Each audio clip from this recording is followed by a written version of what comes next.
अस्सलाम वालेकुम। आइडियलिज्म से बात शुरू करते हैं और इसके बाद आपको मैं डायलेक्टिकल प्रोसेस और डायलेक्टिकल मटेरियलिज्म के बारे में मुख्तसर समझाने की कोशिश करूंगा।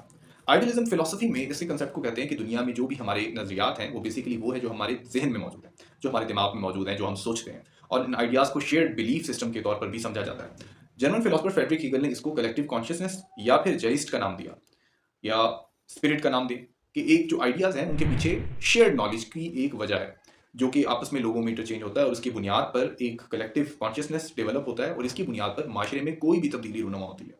आज तक दुनिया में जितनी भी हुकूमतें रहीं, लोग आए गए या नजरियात डेवलप हुए, उनके पीछे एक तरीका छुपा हुआ है। दुनिया में कोई भी तहकीक है वो ऐसे नहीं हो जाती अचानक से कि किसी ने सुबह उठकर कोई चीज़ ईजाद कर ली। उसके पीछे एक डायलेक्टिकल प्रोसेस मौजूद है। अमूमन उसकी तहकीक किसी न किसी पीछे वाले शख्स के साथ जुड़ी हुई है, और जिसने उससे पहले तहकीक की उसकी तहकीक उससे पीछे वाले शख्स के साथ जुड़ी हुई है। इसको समझने के लिए फ्रेडरिक हेगल ने कुछ मिसालें दी, उनका भी जिक्र करता हूं मैं।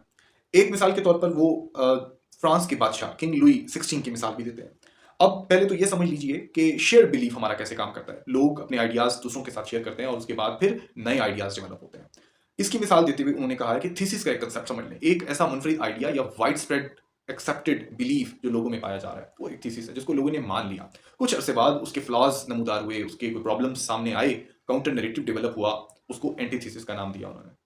और इसके बाद कुछ अरसे बाद जो एंटीथीसिस है उसके भी कुछ प्रॉब्लम नजर आए, और उसके बाद पता चला कि जो पहले वाला कंसेप्ट था थीसिस वाला वो थोड़ा सा एक्सेप्टेबल था। तो फिर सिंथेसिस का कंसेप्ट सामने आया, यानी थर्ड। तो आइडियाज या जो भी कोई दुनिया में प्रोसेस चल रहा है उन तीन चीजों के इर्द गिर्द घूम रहा है, और जो सिंथेसिस है then it becomes a new thesis, एक नया आइडिया है, एक नया कंसेप्ट। तो ये प्रोसेस इवॉल्व हो रहा है और ये कॉन्स्टेंटली चेंज हो रहा है। जो थॉट प्रोसेस है, जो आइडियाज हैं, जो बिलीफ सिस्टम है, ये कॉन्स्टेंटली इवॉल्व हो रहा है। फ्रेडरिक हीगल ने इसको डायलेक्टिक का नाम दिया, डायलेक्टिकल प्रोसेस। तो ये कॉन्स्टेंटली जो डेवलप हो रहे हैं आइडियाज, उनकी एक आप कह सकते हैं उसको कहा जाता है।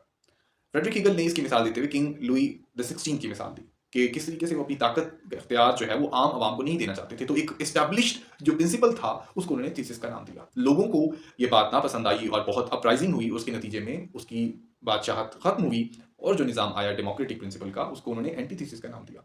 कुछ अरसे तक वो डेमोक्रेटिक प्रिंसिपल या जो डेमोक्रेटिक वैल्यूज हैं फ्रांस में ना चल सकी, और नतीजतन जो फ्रेंच जनरल है नेपोलियन बोनापार्ट, उसने अपने आप को एम्परर डिक्लेयर किया और दोबारा से अपनी बादशाहत डिक्लेयर कर दी।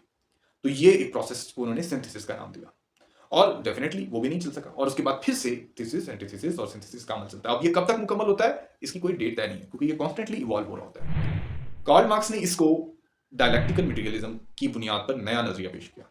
कार्ल मार्क्स का मानना था कि दुनिया में जो कुछ भी है उसकी बुनियाद जो है वो मादियत, मादा परस्ती या मटेरियल एस्पेक्ट के ऊपर है। अब याद रखें कि कार्ल मार्क्स के नजरियात भी डेफिनेटली किसी न किसी रिसर्च की बुनियाद पर वजह बनते हैं। हो सकता है रूसो की बुनियाद एक वजह बनी हो। तो कार्ल मार्क्स ये कहता है कि जो इस्टेब्लिश सिस्टम है, जिस वक्त जो हमारे पास फ्यूडल सिस्टम है, कैपिटलिस्ट सिस्टम है, ये इसको आप थीसिस के तौर पर आप समझ सकते हैं।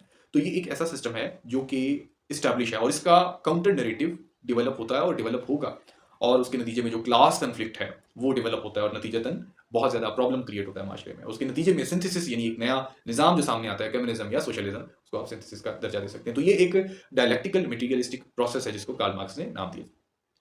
इसके साथ ही एक और कंसेप्ट है हिस्टोरिकल मटेरियलिज्म, जिसमें हमें ये समझ आता है कि कॉन्स्टेंटली जो क्लास स्ट्रगल है वो माशरे का हिस्सा रही है और कॉन्स्टेंटली चीज़ें जो है वो इवॉल्व होती रही, और हिस्टोरिकली तमाम जो चीज़ें हैं वो मादियत की बुनियाद पर जो है वो उसमें चीज़ें इवॉल्व भी होती रही हैं, उसमें तब्दीलियाँ भी आती रही हैं, और उसकी बुनियाद पर माशरे में मुख्तलिफ जो हैं वो उतार चढ़ाव होते रहे। तो ये तीन अहम कंसेप्ट हैं जिसकी बुनियादी जो बेसिक है वो फ्रेडरिक हीगल से शुरू होती है, और उसको हमने देखा कि किस तरीके से कार्ल मार्क्स ने डायलेक्टिकल मटेरियलिज्म में इस्तेमाल किया। तो डायलेक्टिक प्रोसेस एक सोच का, शेयर्ड बिलीफ का एक ऐसा प्रोसेस है जो कि पूरा समाज, हम आप सब लोग मिलकर शेयर्ड बिलीफ के साथ कॉन्स्टेंटली इवॉल्व करते हैं, चेंज करते हैं, और उसके नतीजे में समाज में, माशरे में, मुल्कों में, दुनिया में तब्दीलियाँ रूनुमा होती हैं। शुक्रिया।